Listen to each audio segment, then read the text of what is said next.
someone was saying to you, like one of your super chats, was like, he's clearly controlled opposition because look, he doesn't believe this. And obviously that's his role. And you went, either that or it's a difference of opinion. Like that's also possible too. Right. And so you just have a lot of this kind of low order thinking.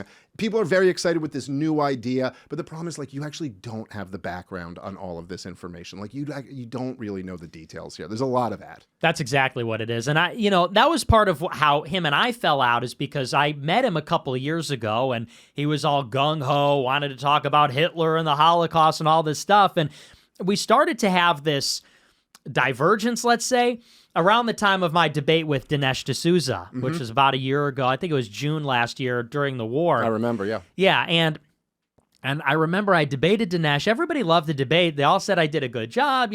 I remember Steve Bannon loved it. He wanted to play it on his channel on Rumble and everything. And Dan texted me and said, well, it's all just about fucking Israel. Israel's the one that caused the war. You should have just said that. I'm like, well, I did say that. I said, however, the argument that people are making is that Iran is this like nuclear breakout state and blah. I said, so in order to convince people about this, we have to sort of address that. We have to deal with that intellectually. Yeah. He's like, well, it's just fucking Israel. And it's like, okay. And then it was on Tucker Carlson and a few other interviews. I did these interviews and he texts me and says, are you controlled opposition? You never talk about the Jews anymore. I'm like, me? I'm like, what are you talking about? He's like, your last few interviews.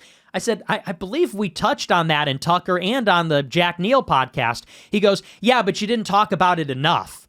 I'm like, so am I supposed to sit there and just the entire thing is going to be, it's the Jews, it's the Jews, every interview the entire time?